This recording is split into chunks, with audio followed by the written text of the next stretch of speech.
ಆದ್ರೆ ಒಂದು ಸ್ವಾರಸ್ಯ ನನಗೆ ಅರ್ಥ ಆಗಲಿಲ್ಲ. ಹರ್ಷ ಗುತ್ತೇದಾರ್ ಮಾತನಾಡ್ತಾ ಹೇಳಿದ್ರು, ರಾಜ್ಯದ ಅಧ್ಯಕ್ಷರು ವಿಜೇಂದ್ರ ಗಡಬಡಿ ಮಾಡ್ತಾ ಇದ್ದಾರೆ, ನಾವು ಬೇಗ ಭಾಷಣ ಮುಗಿಸ್ಬೇಕು ಅಂತ ಅವ್ರು ಹೇಳಿದ್ರು. ಯಜಮಾನರು ಸುಭಾಷ್ ಗುತ್ತೇದಾರ್ ಅವರು ಮಾತನಾಡ್ತಾ ಇದ್ರು, ನಾನೇನು ಗೊಂದಲ ಮಾಡಿರಲ್ಲ, ಅಧ್ಯಕ್ಷರು ಗಡಬಡಿ ಮಾಡ್ತಾ ಇದ್ದಾರೆ, ಬೇಗ ಭಾಷಣ ಮುಗಿಸ್ತೀನಿ ಅಂತ ಅವ್ರು ಹೇಳಿದ್ರು. ಹರ್ಷ ಗುತ್ತೇದಾರ್ ಅವರು ಹೇಳಿದ್ರು, ಮುಂದಿನ ವಿಧಾನಸಭಾ ಚುನಾವಣೆಯಲ್ಲಿ ಬಿಜೆಪಿ ಎಂಬೆಲ್ಲೆನೆ ಗೆಲ್ಲಿಸ್ತೀವಿ ಇಲ್ಲಿಂದ ಆಳಂದದಲ್ಲಿ ಅಂತ ಹೇಳಿದ್ರು. ಯಜಮಾನರು ಸುಭಾಷ್ ಗುತ್ತೇದಾರ್ ಅವರು ಹೇಳಿದ್ರು, ಬಿಜೆಪಿ ಎಂಬೆಲ್ಲೆನೆ ಗೆಲ್ಲಿಸ್ತೀನಿ ಆಳಂದದಿಂದ ಅಂತ ಅವರು ಹೇಳಿದ್ದಾರೆ. ಒಟ್ಟಾರೆಯಾಗಿ ಇಲ್ಲಿ ಇವತ್ತು ನೆರೆದಿರ್ತಕ್ಕಂಥ ಜನಸ್ತೋಮ ನೋಡಿದ್ರೆ,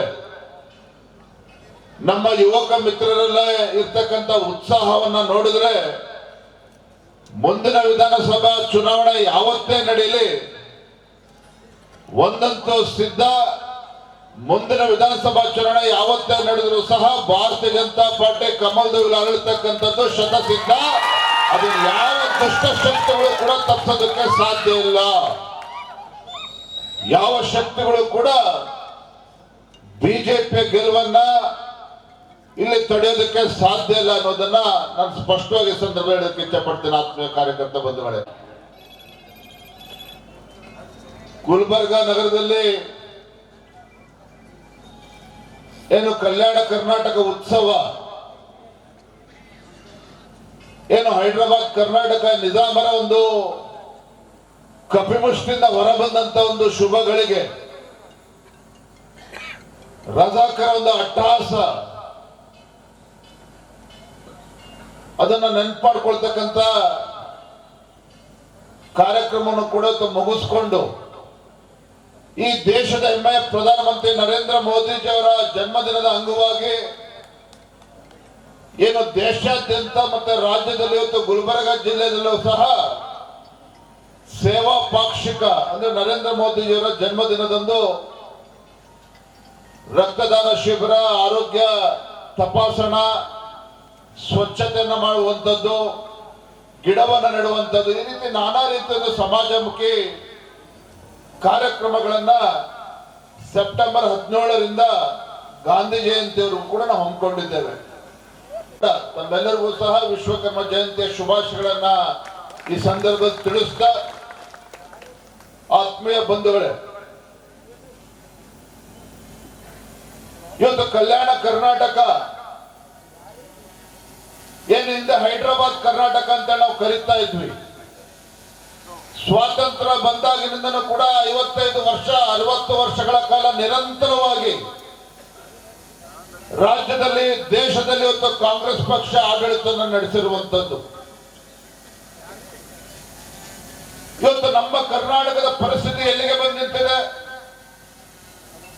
ಮೊನ್ನೆ 2 ತಿಂಗಳ ಹಿಂದೆ ಮಲ್ಲಿಕಾರ್ಜುನ್ ಖರ್ಗೆ ಅವರು ಗುಲ್ಬರ್ಗದಲ್ಲಿ ಮಾತನಾಡ್ತಾ ಹೇಳ್ತಾ ಇದ್ರು, ಎಐಸಿಸಿಯ ರಾಷ್ಟ್ರೀಯ ಅಧ್ಯಕ್ಷರು ಮಾತನಾಡ್ತಾ ಹೇಳ್ತಾರೆ, ಮುಖ್ಯಮಂತ್ರಿಗಳು ಕೂಡ ವೇದಿಕೆ ಮೇಲಿದ್ದಾರೆ, ಅವರ ಸುಪುತ್ರರು ಜಿಲ್ಲೆಯ ಉಸ್ತುವಾರಿ ಸಚಿವರು ವೇದಿಕೆ ಮೇಲಿದ್ದಾರೆ.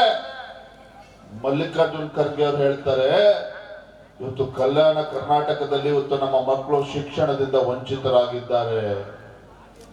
ಕಲ್ಯಾಣ ಕರ್ನಾಟಕದಲ್ಲಿ 25-30 ಸಾವಿರ ಶಿಕ್ಷಕರು ಇನ್ನೂ ಕೂಡ ಇವತ್ತು ನೇಮಕಾತಿ ಆಗಿಲ್ಲ. ಮಕ್ಕಳಿಗೆ ಅನ್ಯಾಯ ಆಗ್ತಾ ಇದೆ, ಇದನ್ನು ಸರಿಪಡಿಸಬೇಕು ಅಂತೇಳಿ ಮಲ್ಲಿಕಾರ್ಜುನ್ ಖರ್ಗೆ ಅವರು ಹೇಳ್ತಾರೆ ಅಂತ ಹೇಳಿದ್ರೆ, ಇವತ್ತು ದೇಶದಲ್ಲಿ ನಮ್ಮ ರಾಜ್ಯದಲ್ಲಿ ಕಾಂಗ್ರೆಸ್ ಪಕ್ಷ 55-60 ವರ್ಷಗಳ ಕಾಲ ಯಾವ ರೀತಿ ಆಡಳಿತ ನಡೆಸಿದ್ದಾರೆ ಅನ್ನೋದಕ್ಕೆ ಕೈಗನ್ನಡಿ. ಇದು ಸ್ವತಃ ಮಲ್ಲಿಕಾರ್ಜುನ್ ಖರ್ಗೆ ಅವರು ಹೇಳಿದ್ದಾರೆ. ಬಂದಳತ್ತು ಗುಲ್ಬರ್ಗ ಜಿಲ್ಲೆನಲ್ಲಿ ಇವತ್ತು ಅಭಿವೃದ್ಧಿ ಕೆಲಸ ಆಗ್ಬೇಕು ಅಂತ ಹೇಳಿದ್ರೆ ಯೋಗ್ಯತೆಗೆ ಕಾಂಗ್ರೆಸ್ ಸರ್ಕಾರ ಇದಕ್ಕೆ ಮಾಡೋದಕ್ಕೆ ಸಾಧ್ಯ ಆಗಲಿಲ್ಲ. ಗುಲ್ಬರ್ಗ ಇವತ್ತು ಕಲ್ಯಾಣ ಕರ್ನಾಟಕ, ಇವತ್ತು ಹೈದರಾಬಾದ್ ಕರ್ನಾಟಕವನ್ನ, ಕಲ್ಯಾಣ ಕರ್ನಾಟಕದಲ್ಲಿ ಇವತ್ತು ಏನಾದ್ರು ಅಭಿವೃದ್ಧಿ ಕೆಲಸ ಕಾರ್ಯಗಳು ಆಗಿದ್ದಾವೆ ಅಂತ ಹೇಳಿದ್ರೆ ಹೈದರಾಬಾದ್ ಕರ್ನಾಟಕವನ್ನ ಕಲ್ಯಾಣ ಸಾವಿರಾರು ಕೋಟಿ ರೂಪಾಯಿ ಅನುದಾನವನ್ನ ಕೊಟ್ಟು ಕಲ್ಯಾಣ ಕರ್ನಾಟಕ ಅಂತ ಘೋಷಣೆ ಮಾಡಿದ ಕ್ಷಣ 3,000 ಕೋಟಿಯನ್ನ ನಿಮ್ಮ ಯಡಿಯೂರಪ್ಪನವರು ರಾಜ್ಯದ ಮುಖ್ಯಮಂತ್ರಿಗಳಿದ್ದಾಗ ಕೊಟ್ಟರು. ತದನಂತರದಲ್ಲಿ ಬಸವರಾಜ ಬೊಮ್ಮಾಯಿ ಅವರು ಮುಖ್ಯಮಂತ್ರಿ ಇದ್ದಾಗಲೂ ಸಹ ಯಡಿಯೂರಪ್ಪ ಹಠ ಮಾಡಿ 5,000 ಕೋಟಿ ರೂಪಾಯಿಗಳನ್ನ ಘೋಷಣೆ ಮಾಡಿದ್ರು ಕಲ್ಯಾಣ ಕರ್ನಾಟಕದ ಅಭಿವೃದ್ಧಿಗೋಸ್ಕರ. ಇವತ್ತು ನಾನು ಈ ವೇದಿಕೆ ಮೂಲಕ ರಾಜ್ಯದ ಮುಖ್ಯಮಂತ್ರಿ ಕೇಳಲಿಕ್ಕೆ ಇಚ್ಛೆ ಪಡ್ತೇನೆ. ಚುನಾವಣೆ ಬರುವ ಪೂರ್ವದಲ್ಲಿ, ಚುನಾವಣೆ ಗೆಲ್ಲುವ ಪೂರ್ವದಲ್ಲಿ ಅಹಿಂದ ಅಹಿಂದ ಅಹಿಂದ ಅಂತ ಹೇಳಿಕೊಂಡು ರಾಜ್ಯದಂತ ಓಡಾಡಿ ಇವತ್ತು ಗ್ಯಾರಂಟಿಗಳನ್ನು ನೆಪ ಉಟ್ಕೊಂಡು ಇವತ್ತು ರಾಜ್ಯದಲ್ಲಿ ಅಧಿಕಾರಕ್ಕೆ ಬಂದಿದ್ದೀರಲ್ಲ ಸಿದ್ದರಾಮಯ್ಯನವರೇ, ಕಳೆದ 2.5 ವರ್ಷದಲ್ಲಿ ರಾಜ್ಯದ ಕಾಂಗ್ರೆಸ್ ಸರ್ಕಾರ ಮುಖ್ಯಮಂತ್ರಿಗಳು ಯಾವುದೇ ಒಂದು ಹೊಸ ಕಲ್ಯಾಣ ಯೋಜನೆಗಳನ್ನ ಘೋಷಣೆ ಮಾಡೋದಕ್ಕೆ ಸಾಧ್ಯ ಆಗಿಲ್ಲ. ಈ ಯೋಗ್ಯತೆಗೆ ಕಾಂಗ್ರೆಸ್ ಸರ್ಕಾರಕ್ಕೆ ಯಾವುದೇ ಒಂದು ಜನಪರ ಯೋಜನೆಯನ್ನ ಘೋಷಣೆ ಮಾಡೋದಕ್ಕೆ ಸಾಧ್ಯ ಆಗಿಲ್ಲ. ಯಡಿಯೂರಪ್ಪ ರಾಜ್ಯದ ಮುಖ್ಯಮಂತ್ರಿಗಳಿದ್ದಾಗ ರೈತರು ಸಂಕಷ್ಟದಲ್ಲಿದ್ದರು. ಅತಿವೃಷ್ಟಿ ಆಗಿ ಯಡಿಯೂರಪ್ಪನವರು ಒಬ್ಬರೇ ಇದ್ರು ಮುಖ್ಯಮಂತ್ರಿಗಳಾಗಿ. ಕ್ಯಾಬಿನೆಟ್ ಕೂಡ ಎಕ್ಸ್ಪೆನ್ಷನ್ ಆಗಿರಲಿಲ್ಲ. ಗುಲ್ಬರ್ಗ ಇರ್ಬೋದು, ಯಾದಗಿರಿ ಇರ್ಬೋದು, ಬೆಳಗಾವಿ ಜಿಲ್ಲೆ ಇರ್ಬೋದು, ರಾಯಚೂರು, ಬಳ್ಳಾರಿ ಇರ್ಬೋದು, ಯಡಿಯೂರಪ್ಪನವರು ಮುಖ್ಯಮಂತ್ರಿಗಳಾಗಿ ಒಬ್ಬರೇ ಮನೇಲಿ ಕೂರ್ಲಿಲ್ಲ. ಈ ನಾಡಿಗೆ 2 ತುತ್ತು ಅನ್ನವನ್ನ ಕೊಡ್ತಕ್ಕಂಥ ರೈತ ಅತಿವೃಷ್ಟಿಯಿಂದ ಸಂಕಷ್ಟದಲ್ಲಿ ಸಿಲುಕಿಕೊಂಡಾಗ, ಈ ರಾಜ್ಯದಲ್ಲಿರ್ತಕ್ಕಂಥ ಬಡವ ತನ್ನ ಮನೆಯನ್ನ ಕಳೆದುಕೊಂಡಾಗ ನಿಮ್ಮ ಯಡಿಯೂರಪ್ಪನವರು ಕೈ ಕಟ್ಕೊಂಡು ಕೂರ್ಲಿಲ್ಲ. ಬಡವ ಮನೆಯನ್ನ ಕಳ್ಕೊಂಡಾಗ ಕೇಂದ್ರ ಸರ್ಕಾರದ NDRF ನಾರ್ಮ್ಸ್ ಪ್ರಕಾರ 1 ಲಕ್ಷ ರೂಪಾಯಿ ಇದ್ರೆ ನಿಮ್ಮ ಯಡಿಯೂರಪ್ಪನವರು ಅದಕ್ಕೆ 2 ಲಕ್ಷ ರೂಪಾಯಿ ಕೊಟ್ಟು ಮನೆ ಕಟ್ಕೊಳ್ಳೋದಕ್ಕೆ ಅನುಕೂಲ ಮಾಡಿಕೊಟ್ರು ಯಡಿಯೂರಪ್ಪನವರು. ಕೇಂದ್ರ ಸರ್ಕಾರದ NDRF ನಾರ್ಮ್ಸ್ ಪ್ರಕಾರ ಇವತ್ತು ರೈತರ ಬೆಳೆ ಸಂಪೂರ್ಣ ಹಾಳಾಗ ಬಿಜೆಪಿ ಸರ್ಕಾರ ಮುಖ್ಯಮಂತ್ರಿಗಳಾಗಿದ್ದಾಗ ಅದಕ್ಕೆ ಅವರು ಕೂಡ 8,000 ರೂಪಾಯಿ ಕೊಟ್ಟು ಎಕರೆಗೆ 5,000 ರೂಪಾಯಿ, 15,000 ರೂಪಾಯಿ, 16,000 ರೂಪಾಯಿ ಕೊಡುವಂತ ಕೆಲಸ ಮಾಡಿದ್ರು. ನಾನು ಈ ರಾಜ್ಯದ ಮುಖ್ಯಮಂತ್ರಿ ಕೇಳಕ್ಕೆ ಇಚ್ಛೆ ಪಡ್ತೇನೆ, ಮಾನ್ಯ ಸಿದ್ದರಾಮಯ್ಯನವರೇ, ಇವತ್ತು ನಮ್ಮ ಗುಲ್ಬರ್ಗ ಜಿಲ್ಲೆ ಇರ್ಬೋದು, ಯಾದಗಿರಿ ಜಿಲ್ಲೆ ಇರ್ಬೋದು, ತೊಗರಿ ಬೆಳೀತಕ್ಕಂಥ ರೈತರು, ಉದ್ದು ಬೆಳೀತಕ್ಕಂಥ ರೈತರು, ಇವತ್ತು ಹುರುಳಿ ಬೆಳೀತಕ್ಕಂಥ ರೈತರು, ಹತ್ತಿ ಬೆಳೀತಕ್ಕಂಥ ರೈತರು ಸಂಪೂರ್ಣವಾಗಿ ಇವತ್ತು ಬೆಳೆ ನಾಶ ಆಗಿ ಇವತ್ತು ಸಂಕಷ್ಟದಲ್ಲಿ ಸಿಲುಕಾಕೊಂಡಿದ್ದಾರೆ. ನಾನು ನಮ್ಮ ಶಾಸಕ ಮಿತ್ರ ಇರ್ತಕ್ಕಂಥ ಬಸವರಾಜ ಮತ್ತಿಮೂಡವರು ಆಳಂದದಿಂದ ನಾವು ಯಾದಗಿರಿಯಿಂದ ಬರ್ತಾ ಅಲ್ಲಿ ಏನು ಹೊಲ ರೈತರ ಬೆಳೆ ಸಂಪೂರ್ಣ ನಾಶ ಆಗುತ್ತೆ, ರೈತರ ಹೊಲಕ್ಕೆ ಭೇಟಿಯನ್ನ ಕೊಟ್ವಿ. ಪಾಪ ತೊಗರಿ ಬೆಳೆದಂತ ರೈತ ಕಳೆದ 1 ತಿಂಗಳಿಂದ ಸತತವಾಗಿ ಬಂದಿರತಕ್ಕಂಥ ಮಳೆಯಿಂದ ಇವತ್ತು ತೊಗರಿ ಇವತ್ತು ಕೈಗೆ ಸಿಗದೆ ಇರತಕ್ಕಂಥದ್ದು, ಕೈಗೆ ಬಂದ ತುತ್ತು ಬಾಯಿಗೆ ಬರದೆ ಇರ್ತಕ್ಕಂಥ ಒಂದು ಕಷ್ಟದ ಸಂದರ್ಭದಲ್ಲಿ ರೈತ ಇದ್ರೆ ಇವತ್ತು ರಾಜ್ಯ ಸರ್ಕಾರ, ಸಿದ್ದರಾಮಯ್ಯ ಸರ್ಕಾರ ಇವತ್ತು ಬಡವರ ಪರವಾಗಿ, ರೈತರ ಪರವಾಗಿ ಇವತ್ತು ಕಿಂಚಿತ್ತೂ ಕೂಡ ಕಾಳಜಿಯನ್ನು ತೋರಿಸ್ತಾ ಇಲ್ಲ. ರಾಜ್ಯದ ಮುಖ್ಯಮಂತ್ರಿಗಳಾಗಿ ರೈತರ ಸಂಕಷ್ಟಕ್ಕೆ ಸ್ಪಂದನೆ ಮಾಡುವಂತ ಕೆಲಸ ಇವತ್ತು ಸಿದ್ದರಾಮಯ್ಯವರು ಮಾಡೋದಕ್ಕೆ ಸಾಧ್ಯ ಆಗ್ತಾ ಇಲ್ಲ.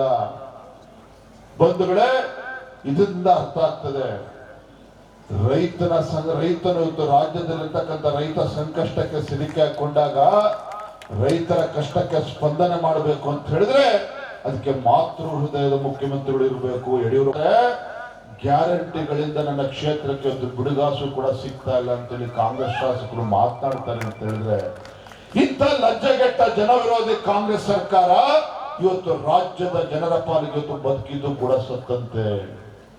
ರಾಜ್ಯದ ರೈತರಿಗೆ ಇವತ್ತು ಬದುಕಿದ್ದು ಕೂಡ ಸತ್ತಂತೆ.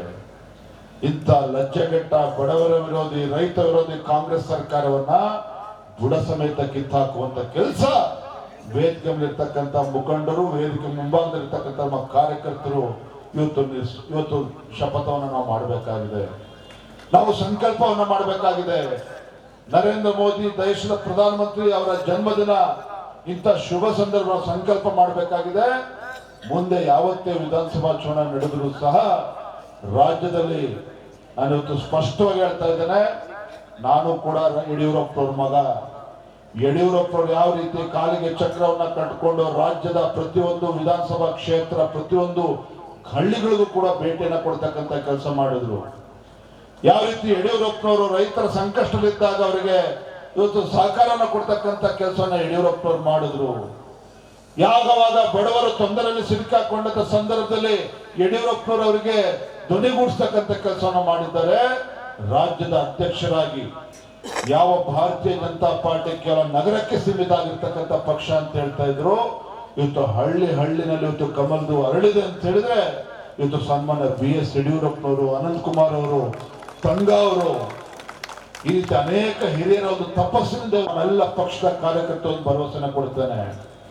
ಮುಂದೆ ಯಾವತ್ತೇ ವಿಧಾನಸಭಾ ಚುನಾವಣೆ ನಡೆದರೂ ಸಹ ಭಾರತೀಯ ಜನತಾ ಪಾರ್ಟಿ ಮುಂದಿನ ವಿಧಾನಸಭಾ ಚುನಾವಣೆಯಲ್ಲಿ ಸ್ಪಷ್ಟ ಬಹುಮತದೊಂದಿಗೆ ಅಧಿಕಾರಕ್ಕೆ ತರೋದ್ರಲ್ಲಿ ಯಾವುದೇ ಒಂದು ಸಂಶಯ ಇಲ್ಲ.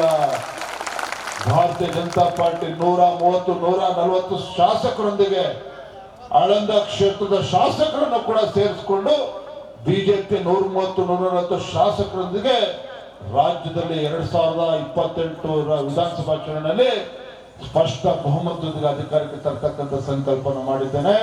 ಹಾಗಾಗಿ ನಾನು ಇವತ್ತು ಕರ್ನಾಟಕ ರಾಜ್ಯದಲ್ಲಿ ಇವತ್ತು ಸ್ಪಷ್ಟ ಬಹುಮತ ಅಧಿಕಾರಕ್ಕೆ ಬರಬೇಕು ಅಂತ ಹೇಳಿದ್ರೆ ಗುಲ್ಬರ್ಗ ಜಿಲ್ಲೆಯೂ ಸೇರಿದಂತೆ ಕಲ್ಯಾಣ ಕರ್ನಾಟಕದಲ್ಲಿ ಅತಿ ಹೆಚ್ಚು ಶಾಸಕರನ್ನ ಗೆಲ್ಲಿಸ್ತಕ್ಕಂಥ ಕೆಲಸ ಆಗ್ಬೇಕಾಗಿದೆ. ಆ ನಿಟ್ಟಿನಲ್ಲಿ ಕೂಡ ನಾನು ಹೆಚ್ಚೆಚ್ಚು ಪ್ರವಾಸನ ಮಾಡ್ತೇನೆ. ನಾನು ಕೂಡ ಚುನಾವಣೆ ಬರ್ತದೆ, ನಾನು ಶಾಸಕ ಆಗ್ಬೇಕು, ನಾನು ಸಂಸದ ಆಗ್ಬೇಕು, ನಾನು MLC ಆಗ್ಬೇಕು ಅಂತ ಹೇಳಿದ್ರೆ ವೇದಿಕೆ ಮುಂಭಾಗದಲ್ಲಿ ಇರ್ತಕ್ಕಂಥ ನಮ್ಮ ದೇವದುರ್ಗವಾಗಿರ್ತಕ್ಕಂಥ ಕಾರ್ಯಕರ್ತರು ಹಗಲು ರಾತ್ರಿ ತಮ್ಮ ತನು ಮನ ಧನ ಎಲ್ಲವನ್ನೂ ಅರ್ಪಿಸಿ ನಮ್ಮನ್ನ ಗೆಲ್ಲಿಸ್ತಕ್ಕಂಥ ಕೆಲಸನ ಮಾಡ್ತಾರೆ. ಹಾಗಾಗಿ ನಾನು ವೇದಿಕೆ ಇರ್ತಕ್ಕಂಥ ಎಲ್ಲ ಮುಖಂಡರಲ್ಲಿ ವಿನಂತಿ ಮಾಡ್ತೇನೆ, ನಮ್ಮ ಕಾರ್ಯಕರ್ತರ ಚುನಾವಣೆ ಜಿಲ್ಲಾ ಪಂಚಾಯತಿ, ತಾಲೂಕ್ ಪಂಚಾಯತಿ, ಗ್ರಾಮ ಪಂಚಾಯತಿ ಚುನಾವಣೆ ಬಂದಂತ ಸಂದರ್ಭದಲ್ಲಿ ಯಾರು ಹೊಟ್ಟೆ ತುಂಬಿದೆ ಅವ್ರಿಗೆ ಅವಕಾಶ ಕೊಡಬೇಡಿ. ಯಾರು ಪಕ್ಷಕ್ಕೆ ಹಲವಾರು ವರ್ಷಗಳಿಂದ ಇವತ್ತು ಕಾಲಲ್ಲಿರ್ತಕ್ಕಂಥ ಚಪ್ಪಲಿಯನ್ನ ಸೌಸ್ಕೊಂಡು ಪಕ್ಷವನ್ನ ಕಟ್ತಕ್ಕಂಥ ಕೆಲಸ ಮಾಡ್ತಾ ಇದ್ದಾರೆ ಅಂತ ಕಾರ್ಯಕರ್ತನ ಗುರುತಿಸಿ, ಪಕ್ಷದ ನಿಷ್ಠಾವಂತ ಕಾರ್ಯಕರ್ತರನ್ನ ಗುರುತಿಸಿ, ಆ ಪಕ್ಷದ ನಿಷ್ಠಾವಂತ ಕಾರ್ಯಕರ್ತರಿಗೆ ಇವತ್ತು ಹಣಕಾಸಿನ ಪರಿಸ್ಥಿತಿ ಸರಿಯಾಗಿಲ್ಲದೆ ಇದ್ರೂ ಪರವಾಗಿಲ್ಲ, ನಾವುಗಳು ಅವ್ರಿಗೆ ಶಕ್ತಿ ತುಂಬಿ ಅಂತ ಪ್ರಾಮಾಣಿಕ ಕಾರ್ಯಕರ್ತನ ಗೆಲ್ಲಿಸ್ತಕ್ಕಂಥ ಕೆಲಸವನ್ನ ನಾವು ನೀವು ಎಲ್ಲರೂ ಸೇರಿ ಮಾಡೋಣ ಅನ್ನೋ ಮಾತನ್ನ ಈ ಸಂದರ್ಭದಲ್ಲಿ ಹೇಳ್ತಾ ತುಂಬಾ ಸಂತೋಷ ಆಗಿದೆ. ಬಹಳ ದಿನಗಳ ನಂತರ, ಬಹಳ ದಿನಗಳೆಲ್ಲ ರಾಜ್ಯದ ಅಧ್ಯಕ್ಷನಾದ ಮೇಲೆ ಮೊದಲ ಬಾರಿಗೆ ನಾನು ಆಳಂದ ವಿಧಾನಸಭಾ ಕ್ಷೇತ್ರಕ್ಕೆ ಬಂದಿದ್ದೇನೆ. ಬಂದಂತ ಸಂದರ್ಭದಲ್ಲಿ ನಮ್ಮ ಯುವಕ ಮಿತ್ರರು ಬಹಳ ಸಂತೋಷದಿಂದ ಕುಣಿದು ಕುಪ್ಪಳಿಸಿ ನನ್ನನ್ನು ಸ್ವಾಗತ ಮಾಡಿದ್ದೀರಿ. ಹಿರಿಯರೆಲ್ಲರೂ